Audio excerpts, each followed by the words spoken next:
Love. Love is the lodestone of life, the great and supreme reality.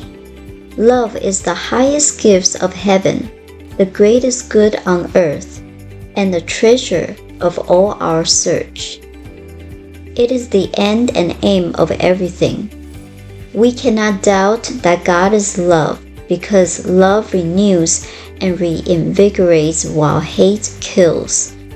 People who love animals and understand them are not afraid of them, for love transmits some subtle essence of life to everything it touches, awakening within all things an equal awareness and response.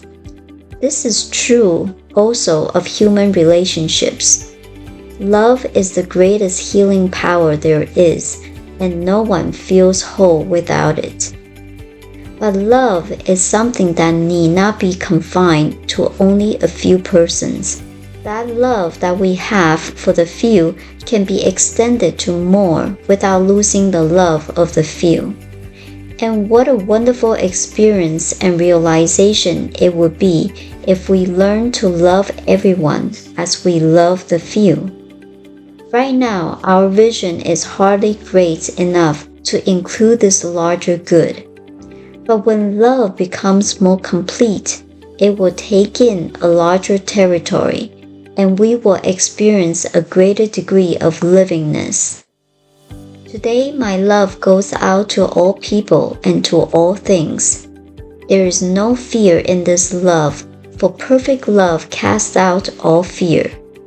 There is no doubt in this love, for faith penetrates all doubt and reveals a unity at the center of everything that embraces all things.